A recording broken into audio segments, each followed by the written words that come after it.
I'm just a little bit fired up because I think we serve a God who's doing something absolutely amazing through us as a church in our city and beyond. And it is exciting to just get to be a part of what God is doing, to know that He loves us so much.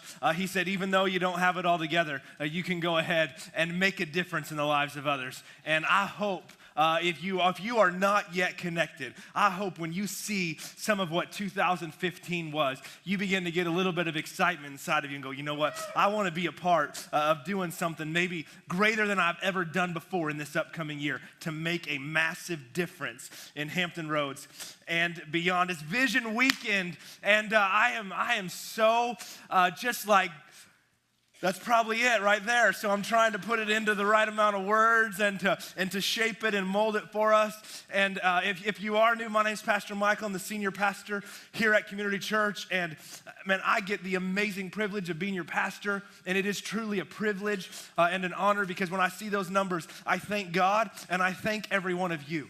Because it's because you've stepped up, it's because you've served, it's because you've said, I'm gonna make sure we make a difference in the world for Jesus Christ, and you're seeing it happen. And so let's just get ready. Let's get ready, because 2016 is gonna be even better. Before we dive into that, I wanna welcome everybody joining us live online out in Missouri, some of my family, I bet, down in Florida, up in New York, Indiana, Vermont, all across the state of Virginia, Kempsville campus, Manila campus, and Western Branch campus. Let's welcome our whole church family all around. We're so happy that you're here to be a part of Vision Weekend. Vision Weekend's a standalone weekend. I want to start with you making this statement to you, that it's really important that we celebrate what God has done. It's really important in life, in fact, for all of you, that you live a life with an element of celebration. Did you know that? If you don't celebrate things, you'll be miserable all the time. Some of you don't ever celebrate anything and you wonder why you're never happy. It's because you don't ever celebrate anything. Start celebrating the fact that you got your shoes tied. Celebrate something in life to bring your spirits up a little bit. So I want you to understand, as I come to you here this weekend, I come to you from this place. We celebrate what God did in 2015, but we are focused on 2016. We are focused on what's ahead. We're focused on what we believe God is going to do in the days ahead. And I want to just lay a little bit of a framework, a groundwork, if I could, this weekend. Part of the growth of 2015 tells me that this weekend I know there is at least 1,000 people or more who you've been a part of Community Church for less than a year. And so that means that there's a good chance that there's some things about us you don't really know yet, and that's perfectly okay. So I want to make sure that you do, so that when we come and say, hey, it's Vision Weekend, that we have a vision statement that defines who we are. That our vision statement, and you've seen it before, is changing lives that impact the world. And that can just be a nice little statement, but it means something. It means something. That everything that we do is about seeing one person changed by the love and hope of Jesus. So then that one person can go and impact their community. They can go impact their family. They can go impact their world. And that's why in 2015 we celebrate, because over 1,400 people decided, I'm going to let the love and hope of Jesus change me. Do you know when we celebrate 1,400 people giving their life to Christ, we could celebrate tens of thousands of people that are actually impacted by that one person? All of us here today, all of you watching online right now, I'm confident, especially if you're watching online, that you know how to use some sort of technology, which means that you have maybe at least 5 friends that would know that you gave your life to Christ. So quick multiplication, 5 times 1,441 is more than 1,441. So you do 2,800, 5,600. So 56, like over 7,000 people just like that you know. And I think it's really so much more. If you are new to Community Church, we are on a mission. We as a church, we are on a mission to reach 25,000 people with the love and hope of Jesus and see them connected to Community Church. Why are we on that mission? Because we know that in Hampton Roads alone, there are over 1 million people that have not gone all in for Jesus. And God has called us to make a pretty big dent in that. He has called us as a church to not just sit back, to not just sit in seats and be comfortable, to get a little bit uncomfortable. If your first time, you're like, I don't like church being uncomfortable. It often happens at our church, but it's encouraging at the same time. Because I'm here this weekend to call us to action. I'm here this weekend to call us to action. Because life's too short and life's too important for us to view church as a cruise ship. God has called us to be a battleship. He's called us to be a battleship where we make a difference, where we do take the land, where we do take the town, where we do take the people by force. But understand this, when it's going with God's force, it's love. It's love. Every one of us that have been changed, and if we were to say we were changed by God, what it is that has changed us is love. Because the truth is, God's love changes everything about us. It changes everything about us. Just talking to somebody this weekend, in fact, just before this service, and I'm so reminded every time I get to have a conversation like this, that most of us have decorated past. If you're here and you're like, not me, Pastor, then you're just still in so much denial. Most of us have something, and we still sometimes find it a little bit hard to believe how good it feels to know God loves us. We sometimes find it a little bit hard to believe how good it feels to know that life has purpose, more than what I was doing. We sometimes find it a little bit hard to believe that God really does forgive me. That even if you're here and you're new and you feel like you've done so many bad things, that you'll still have to just be working for a while to get through them before you could actually be loved by God or begin to make a difference. And that's not the case. That's not what Christianity is, and that's not who Jesus is that he changes you in a moment, in an instant. No, you don't know everything, but when you experience his love, it puts you on a path and you're able to live your life with this sense of joy and with this sense of hope for the days ahead. And let me tell you, it is extremely contagious. It is extremely contagious when you get around people who are full of hope. It is extremely contagious when you get around people who are full of the love of Jesus. Because you go, I want what they have. And that's what we're seeing God do. Stories that we get to hear every single weekend. I want to talk this weekend as we start out of Joshua chapter 1. I came to our church back in September of 2014, and I talked about this mission that I felt like God put on my heart for us to reach 25,000 people. And I didn't just wake up and go, hey, this would be a great idea.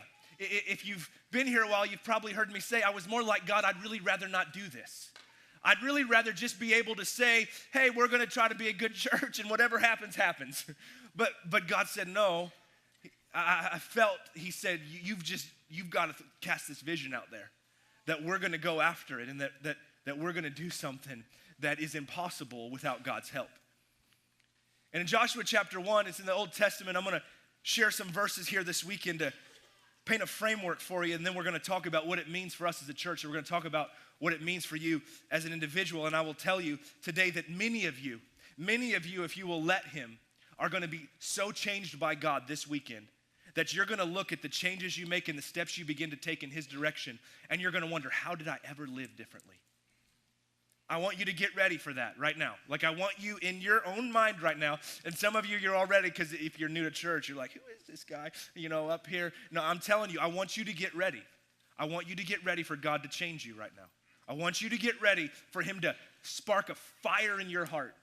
I want you to get ready for God to get you excited about life that is lived for him more than anything else. I want you to get ready to have more purpose than you've ever had in your entire life. I want you to get ready for God to do that to you here in this place today. It says this in Joshua chapter 1, verse 3. God was talking to this guy, Joshua, Old Testament. You maybe haven't heard of Joshua, but maybe you heard of Moses because you watch movies with Moses in them. And I heard somebody say, Moses, he's the one that climbed into the ark.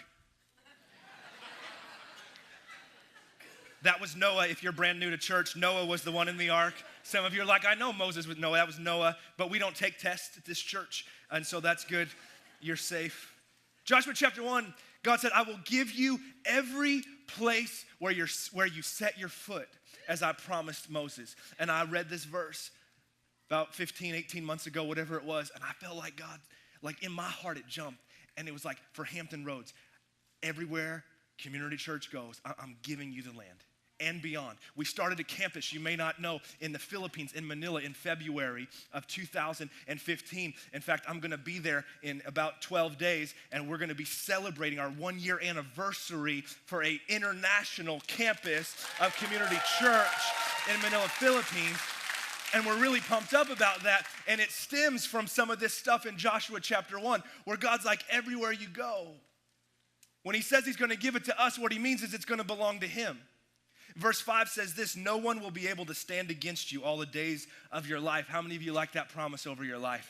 How many of you like this? Nobody can stand against you. I told our leaders, we had a leaders advance the last couple days. I said, doesn't mean that people won't come against you. It doesn't mean that there won't be tough times. It means they won't have the power to stay standing, because God's power to advance you is always stronger than the power of the enemy to come against you. Always stronger. So he says in verse 5, I'm going to preach a little bit today, so I might preach too long and we'll figure it out. But it says then in verse 5, as I was with Moses, so I'll be with you. I'll never leave you nor forsake you. Be strong and courageous, because you will lead these people to inherit the land I swore to their ancestors to give them. And so I read that. And so for me as your leader, I just felt like God was like, yes, we're going to go on this mission. But I want to tell you today, church, I want to tell you men and women in the room today, God has called you. You are a leader if you're a follower of Jesus Christ. There are people he has called you to lead into the love and hope of Jesus. Every one of you, there is at least one. The truth is there are dozens, hundreds he's called you to lead into this life, knowing no one will be able to stand against you. Then in verse 9, God said, have I not commanded you? Be strong and courageous. And let me tell you that he said the same thing in verse 6. Why did he repeat himself? Because Joshua was scared.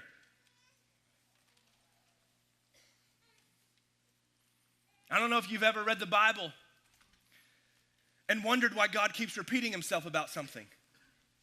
You read Joshua chapter 1, or you hear it today maybe for the first time, and you hear God say, be strong and courageous, be strong and courageous. The only reason he would repeat himself that way is if Joshua was struggling to be strong and courageous.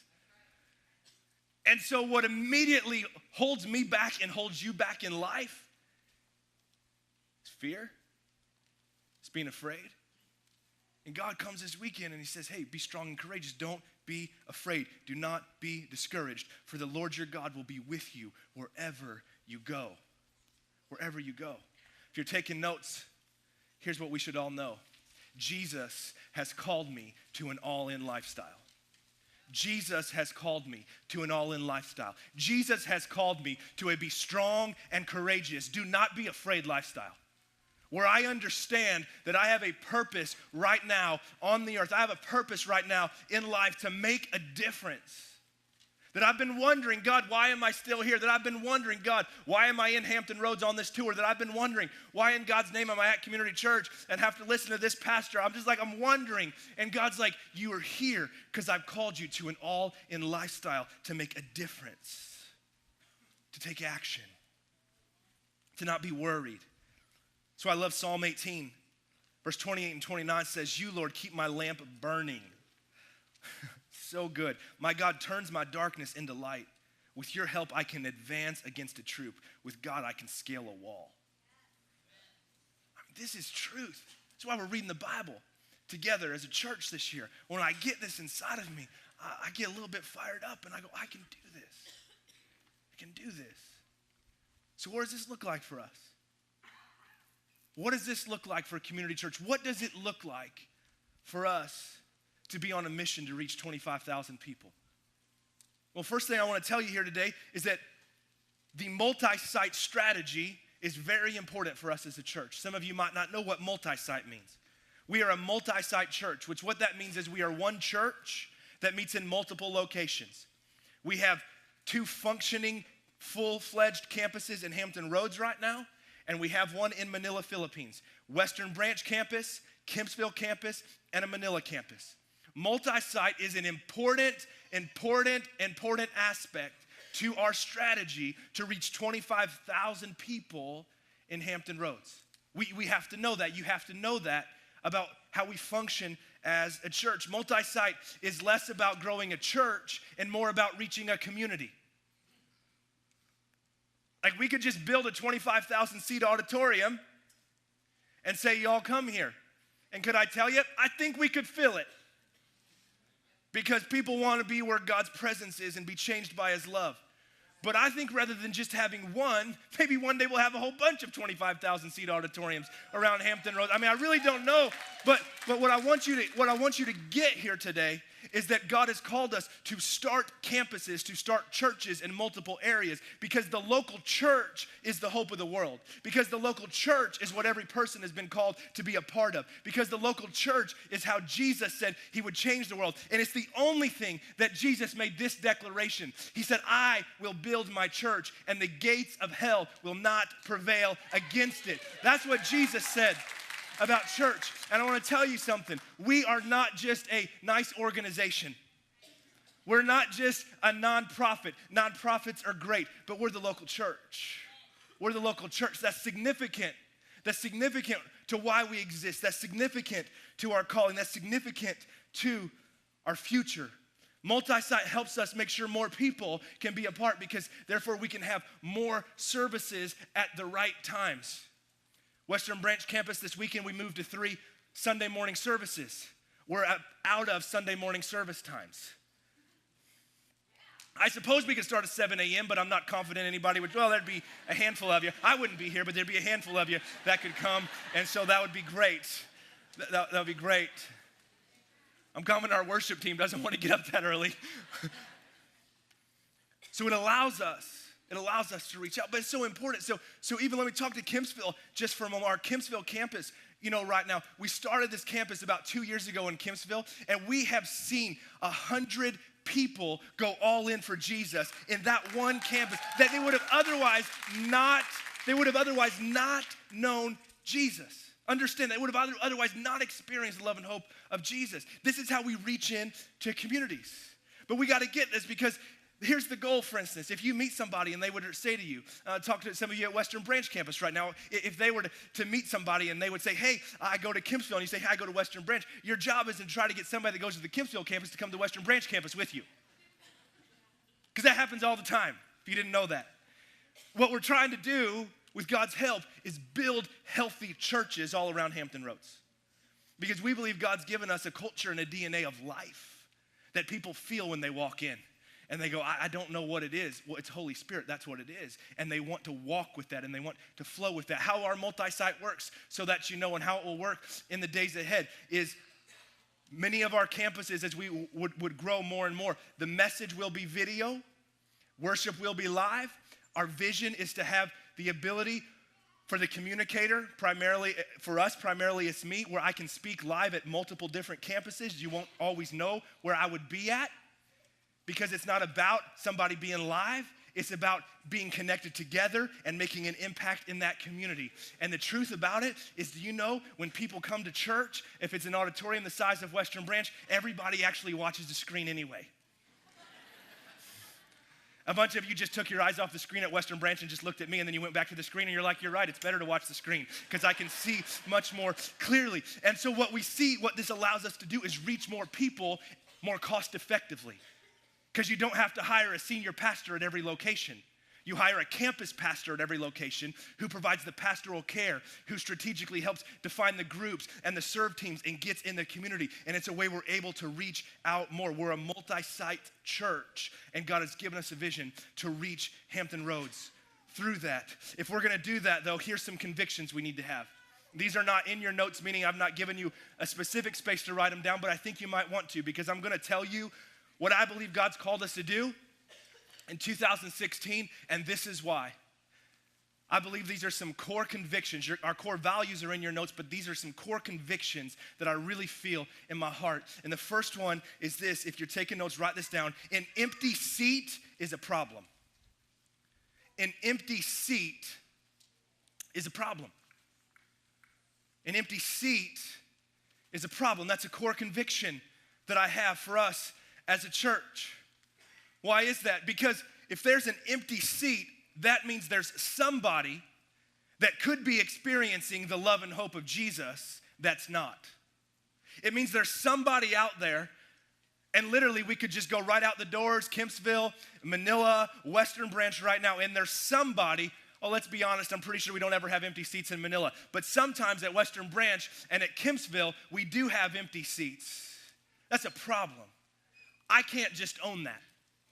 Community church owners and attenders, we have to own that. We have to see it as a problem, that when there's an empty seat, I take it on myself and go, I've got to get out there and connect with somebody and say, there is a place God wants to take you to. There is an experience he wants you to have that you would come alive more than you ever have before, that you would experience the love and hope of Jesus. An empty seat is a problem. Second core conviction I want you to hear is an empty stomach is a problem. An empty stomach is a problem. Right here in Hampton Roads, there are people who don't have enough food. That's a problem. That's a problem. And God says to us as Community Church, you're supposed to do something about it. That it's not okay that there are homeless with empty stomachs that don't have food. Hey, you Community Church, you're gonna make sure and you feed them. In 2016, you're gonna feed more people than you ever have. Because let me tell you something, we're about 3,000 in average weekend attendance right now. That alone, and it's gonna go much higher in the days ahead, but that alone is enough people to make sure there's no empty stomachs in Hampton Roads in 2016. We can rise up as a church, and we can make sure as we get out and feed the homeless. Is why you see those numbers in 2015 with the Thanksgiving boxes, with the Christmas dinners that we did, with taking care of kids through backpacks, but we also wanna give food. Nobody has to live with an empty stomach, but guess what? We've gotta own that together. We've gotta say that's a problem I'm not okay with. That's a problem I'm not okay with. Third, an empty hand is a problem. An empty hand is a problem. Here's what I mean. Idle hands that are doing nothing is a problem. If you're a part of Community Church and your hands aren't active in helping, in loving, in serving others, that's a problem. That's a problem. I'm calling us to action this weekend, as I said. I'm calling us to see the needs, to feel them, and to step up. To say, it's not okay. It's not okay anymore to just sit in my seat. It's not okay anymore to just sit here. Because God's called me to live a life. He's also called me to make sure I make a difference in the lives of others. An empty hand's a problem. Because God's called my hands to be used to help. God's called my hands to be used to love others. God's called me to get out of my comfort zone and make a difference.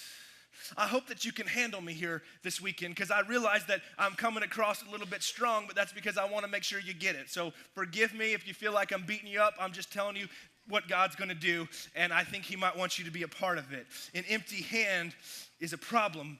Fourth, an empty heart is a problem. Fourth conviction, an empty heart is a problem. That's why an empty seat's a problem. Did you know that? Because there's 1 million people with empty hearts in Hampton Roads that aren't filled with the love and hope of Jesus. And when I have an empty seat, I see an empty heart. I see one person that I know isn't experiencing the love and hope of Jesus that could be. And I'm asking you to own that. I'm asking us to own that together, to say it's a problem when someone goes through life and they don't have hope in their heart. It's a problem when someone's struggling just to get through the day and wondering, what is life really all about? When we know the answer, when we know it's Jesus. I don't know about you, but that baby just cooed at like the perfect time at the Western Branch campus when I said we know it's about Jesus, so you know the youth get it. We know. I want you to get this. I want to get this in your spirits. I end almost every single service, and I lead us into what we would call an opportunity to respond, an opportunity for people to make a decision to give their life to Christ. That's what it is. An opportunity for people to make the decision, you know what? I'm tired of doing things my own way, and some of you need to make this decision today. I'm tired of doing things my own way, and I want to begin to live for Jesus. And when you that come every week and you're already an all-in follower of Jesus, when you know that is where I'm going, and when you sense that, here's what I want you to be doing. In your heart, I want you to be praying, God, help people right now give their life to you. God, I pray right now that men and women in this place right now, that they would give their life to you. I pray right now that they would go all in for you. And we just begin to create this celebration atmosphere so that when we end that prayer, and many people raise their hands every weekend and declare, and we say, let's clap for those that have begun a relationship. You guys are like, yeah, I am so excited that people are going all in for Jesus, because why? There's no more empty hearts. You got to feel this. We got to feel this. Life's too important to make it all about us. I promise next weekend I'm going to preach, and it'll feel better, and it'll help you practically in your life, and you'll be a lot happier if this feels too difficult. But I will tell you, this is about as important as it gets. Because the only reason I feel empty in my life, or you feel empty in your life, is because I'm trying to fill myself first instead of thinking about filling somebody else. It's got to be both. It's got to be both. Proverbs 3:27. This is a verse in the Bible I have an absolute love-hate relationship with. Completely. It says, do not withhold good from those who deserve it when it's in your power to help them. I hate that verse. I really do. Because at the end of the day, we can pretty much always help people.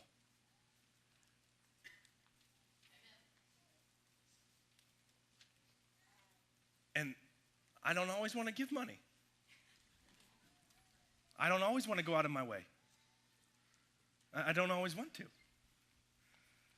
Don't think less of me, please. Maybe none of you are like that. He goes, don't withhold. Because if you'll do this, you'll change the world. If you will not withhold good from those whom it's in your power to help, you will change the world one person at a time. I promise you.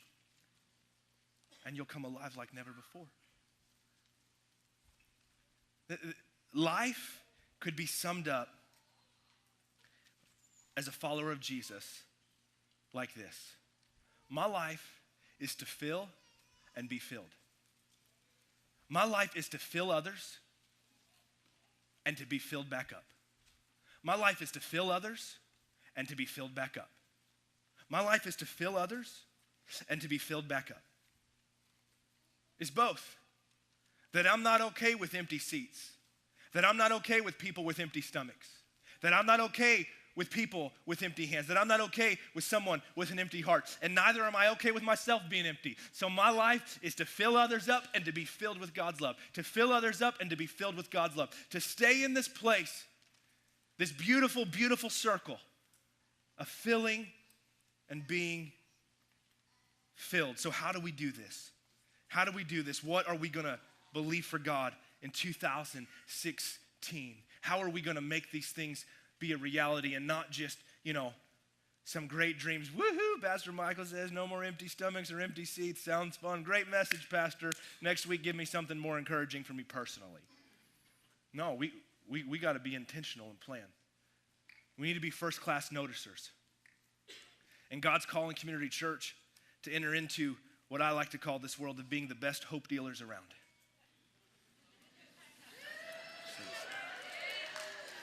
Here's what's awesome. And I hope that this will make some of you feel more comfortable and some of you a little bit uncomfortable. I know that right now in this service alone, I'll just pick a number and I'll be close to the money. There's 25 or more of you probably that are currently drug dealers or used to be drug dealers. I have no problem saying that. I know it's true. Because I know that it's true. And so you hear me say that, and like you're processing, and some of you are like, that's so wrong. That's so. Do you know what Hampton Roads needs? Hope. Do you know what you and I need? Hope. I need it, and you need it, and there's only one place to get it, and it's Jesus. And he goes, well, why don't you sign up and be a hope dealer? You'll never go to jail for it, at least not right now in the United States of America.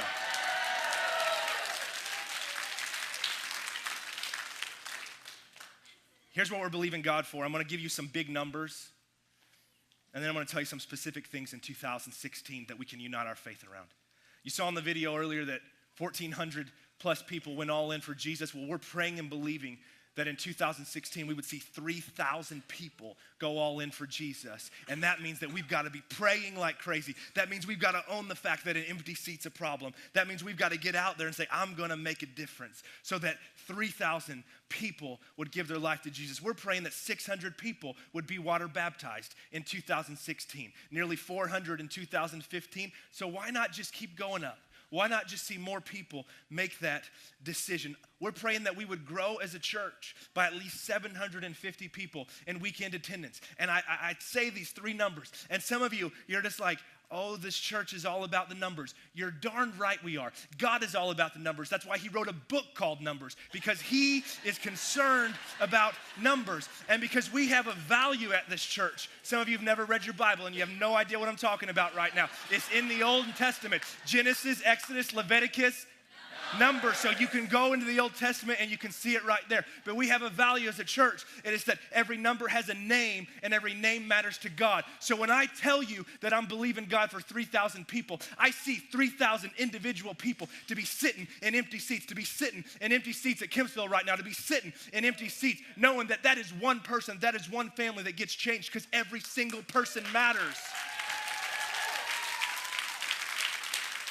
It's always about the one. It's always about the one. You've heard us talk some about the foster care initiative if you've been coming to church here for a while. This May, the month of May is called Foster Care Awareness Month, and we are going to really walk out with what we're calling the village. And the village for Community Church is going to be our foster care community, if you will. But it's something that the whole church can come and be a part of. More communication will go out about it. But here's what we believe. We believe that every single child in Hampton Roads that's in foster care should know they are loved. That it is not okay. It is not okay for a child to go to bed at night and not have a mom or a dad that doesn't love them. It's not okay.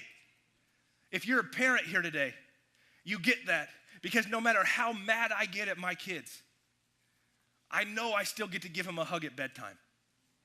No matter how mad I get at my kids, no matter how mad they get at me, which is getting worse as they get older, I've learned they say mean things and I don't necessarily love it.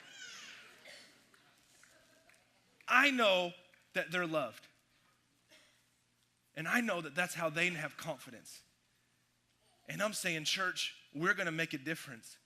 And we have so many foster parents already, but it's not just foster parents. It's communities that will come alongside of them to encourage and to give strength, to say we want to make a difference in this area. We're going to open a cafe in 2016. And when I say open a cafe, what does that mean? Well, we want to open a cafe that can be just another avenue in the community, even for people who wouldn't come to a church, to come to a place to begin to get connected, where Community Church will know that it's Community Church, but everybody else won't necessarily know that it's Community Church. And so you come into that place and there's just this feeling of hope.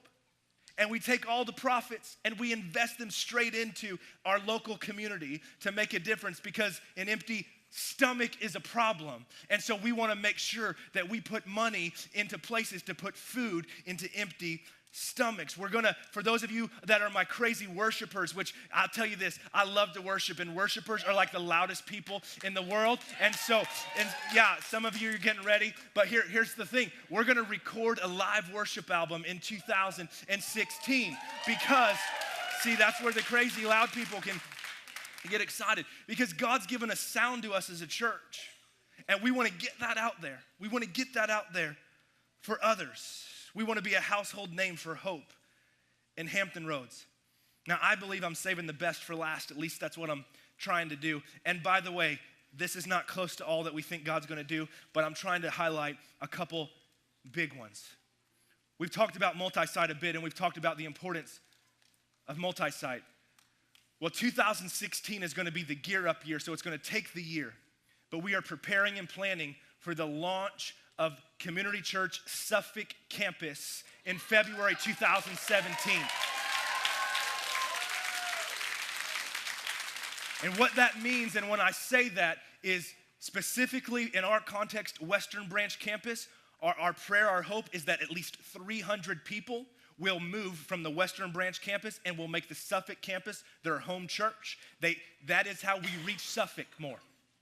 Do you know, what I love is that people drive, I would say the 7 cities that we call Hampton Roads, but people drive from even 12 cities because they want to be a part of what God is doing. And we want to put campuses where everybody lives to the degree that we can so we can reach those local communities even more and make a difference. And so 2016 will be gearing up for that and preparing, and will be information coming out, but it's going to be a lot of fun. There's a military strategy I'm really excited about to implement, and that is this. We know that when our servicemen and women get deployed, that it is often hell, and I'm just going to say it that way, whether they're actually going to the war zone or not. And so we are in the process of basically taking some message series, and we're going to re-record them and package them specifically for military, to what our servicemen and women walk through, and then put small group guides with them. So if they're on the boat, if they're at a base overseas, wherever they're at, they can actually stay connected. They can grow in their faith. They can even be more connected to their family about what God is doing. Because understand, in Hampton Roads, through the military, we can reach the whole world. Every single nation can get touched through this place, through our military. And one that I probably shouldn't talk about yet because it's not finalized, but it's like 95%, so you'll forgive me if it doesn't happen, but I am 95% sure that it's gonna happen, is about 3 or 4 months ago, my wife was at a senior leaders conference, and Megan became aware of this organization called God Behind Bars. And we have many of you in the church right now that go into prisons and to jails and do ministry and love on people, and it's outstanding. There's this organization out there called God Behind Bars. And we are gonna partner with God Behind Bars, and therefore, we're gonna launch, before summer of 2016 by faith, we're gonna launch our 4th campus in a prison in Hampton Roads.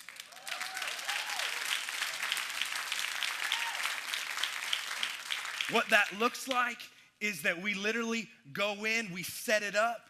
There's the video message, there's worship that is either live or via the video, and here's why this works.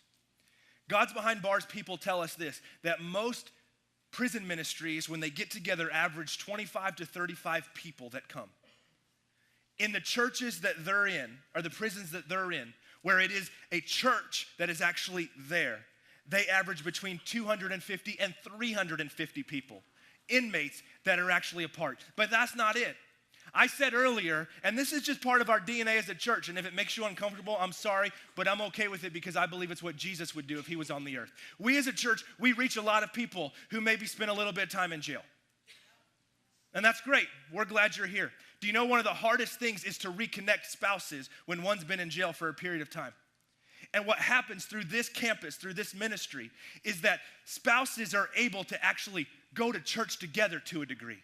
They're able to watch the same messages. They're able to talk on the phone together, to grow spiritually together, so that when an inmate, when a man or woman gets out of prison and life goes to be free again, they're actually part of community church. They're just coming to service in a different location. They've been watching the messages. They're a part of what's been going on. We're their church family. It's not like this is totally new. And what happens is the history has shown over the last few years, they get reacclimated so much faster.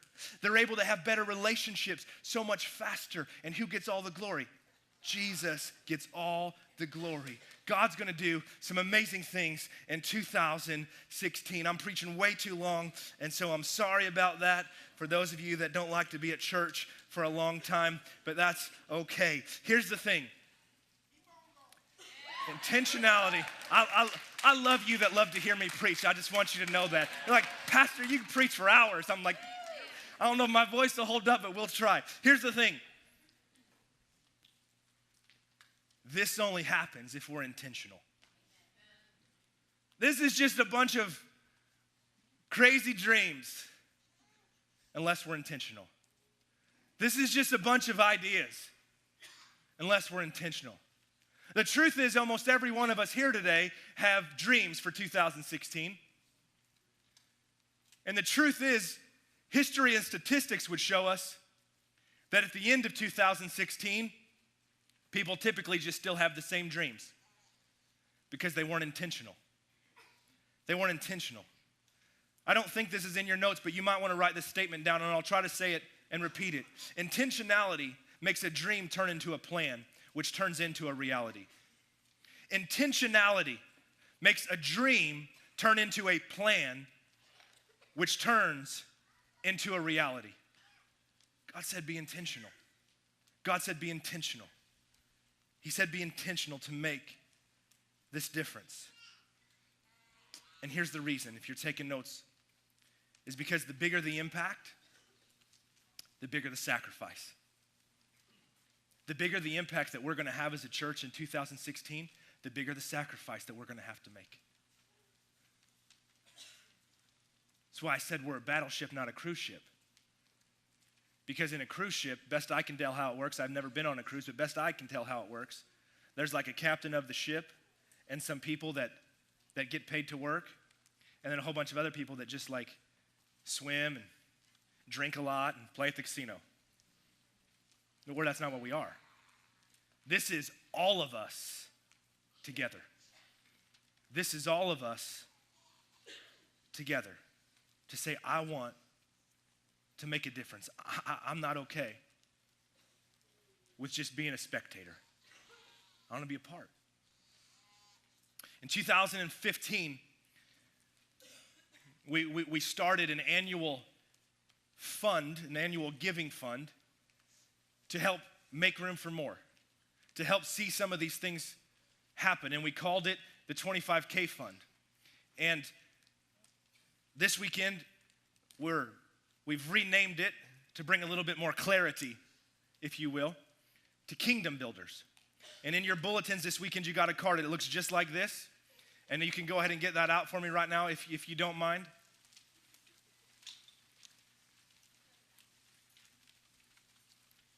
As a follower of Jesus Christ, the Bible would tell us, and we talk about this, but the Bible would tell us, hey, we're called to tithe. What tithing is we give God 10% of our income. A tithe is 10%. You can't tithe 1% because that's not a tithe. Tithing means 10%. That just goes to God. It goes to the local church, and we don't think about it. It also calls us to give offering. Offering is any amount over and above our tithe. It's a sacrifice. It's a sacrifice. It means we give to go without something ourselves because we believe in something bigger than ourselves. I would love to just say, hey, all this stuff is going to happen in 2016. But all this stuff's going to happen to the level of sacrifice we're willing to put in. To launch our Suffolk campus will cost around $750,000. We'd just love to do it for cash. We'd love to do it for cash because that many people gave to the Kingdom Builders Fund. The God Behind Bars prison ministry campus will cost around $100,000. We'd love to just be able to write a check for that, not think twice about it. Our level of impact matches our level of sacrifice. In Luke 21, it says, as Jesus looked up, he saw the rich putting their gifts into the temple treasury. He also saw a poor widow put in 2 very small copper coins. Truly I tell you, he said, this poor widow has put in more than all the others. All these people gave their gifts out of their wealth, but she, out of her poverty, put in all she had to live on. Well, there's a whole interesting thing on that where Jesus just stands and watches what everybody puts in the offering box. Talk about awkward offering time. No, we're not going to do that. If some of you are like, is that what we're going to start?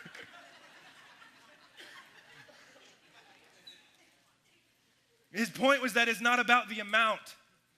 That's not what he's looking at. He's going, will you give something that costs you something? In the Old Testament, David, who wrote much of the Psalms, and his story begins in Samuel, he said, I refuse to bring an offering to God that costs me nothing. And here's what I'm asking you to do, Community Church. Here's what I'm asking you to do, men and women. Here's what I'm asking you to do, sons and daughters of God. Here's what I'm asking you to do, first-time guest. Pray. I'm asking you to take this card and pray. Megan and I, we're praying. We're saying, God, what do you want us to give over and above our tithe to Kingdom Builders in 2016 so that we can help build your kingdom in Hampton Roads, so that we can help reach more people, that we can get closer to 25,000 by having the funds to step out and do that. Western Branch Campus, we won't expand in 2016 because you can't work that quickly when you're expanding large facilities, but it will happen very soon. Kingdom Builders is part of that fund that just keeps that moving. It keeps that moving. So I'm asking you to pray. I'm asking you to bring this card back next weekend and give it in the offering. You can make your commitment, whatever it is. And here's what I believe. Some of you, you can give $1,000 a month. Some of you, you could give $10,000 a month. Some of you, you can give $1 a month. If you pray, I believe God will give you an amount. If you pray and God says give nothing, then give nothing. And I mean that. If you pray about it and you're like, God told me to give nothing, then do that. I feel like I'm pretty close to God, and I don't think he would say that. But if he does, then trust him. Trust, it's between you and God. I'm not going to be like Jesus and look in the offering plate at the end. This is you and him. This is you saying, I want to be an owner in this. And here's the reason, though. I can say this to you. And here's the reason I can come and say, hey, I think that you should give above the tithe to this. Because I believe the best is yet to come. I believe it with everything inside of me. I believe that we're going to watch God just time after time grow us. We're going to watch God just time after time begin to grow us. This is Ephesians 3:20, it's one of our favorite verses. It says, all glory to God who's able through his mighty power at work within us to accomplish infinitely more than we might ask or think. God can do more than we ask or think. God can do more than we ask or think. He's not asking you.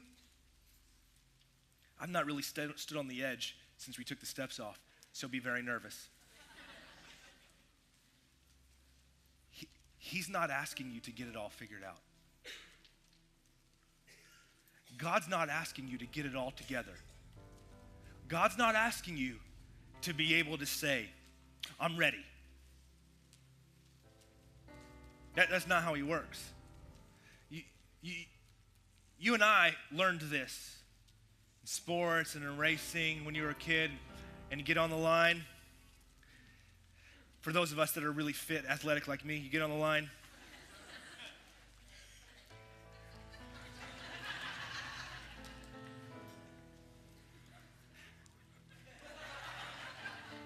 What's funny is I'm looking at you two and I'm thinking about how in shape you are right now, and I'm just like, one day I'm going to be that ripped. But anyway, and we say, ready, set, go. And God goes, go. Okay, I'm getting ready. Okay, I'm going the whole time. And he's just getting me ready.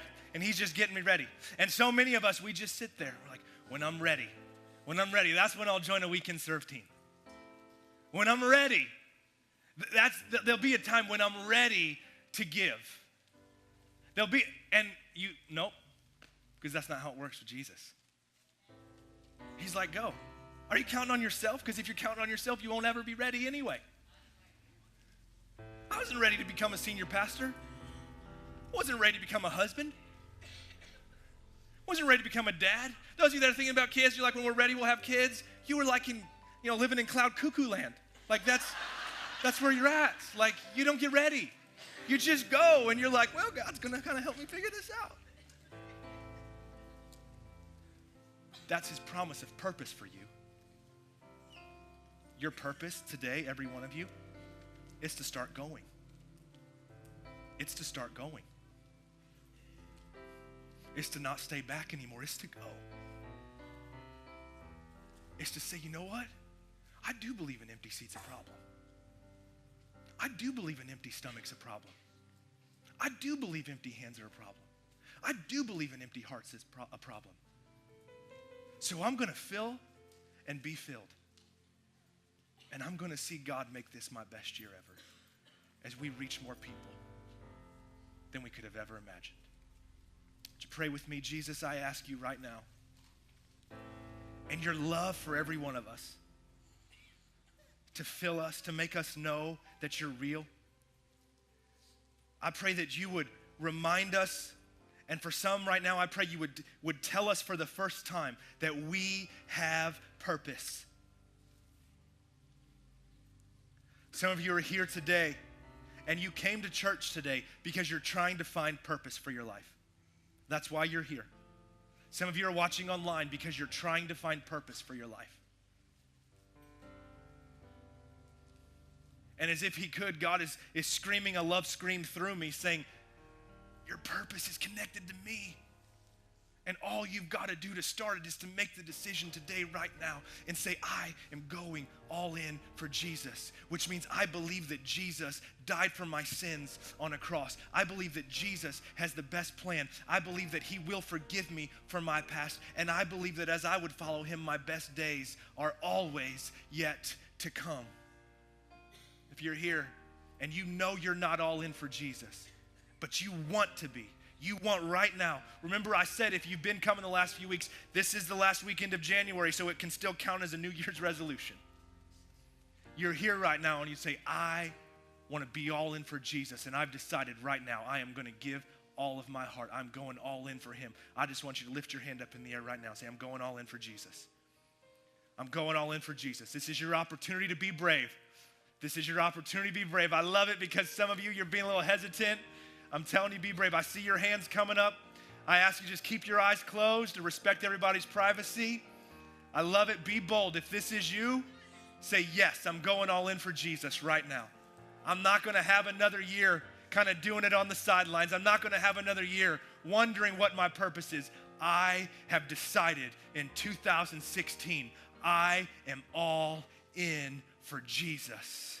So proud of those of you that have raised your hands. You can put your hands down. I want us to pray this prayer together, all together. Let's pray this prayer. Jesus, thank you for loving me. Thank you for purpose. Thank you for forgiving me. Today, I've decided I'm all in for you.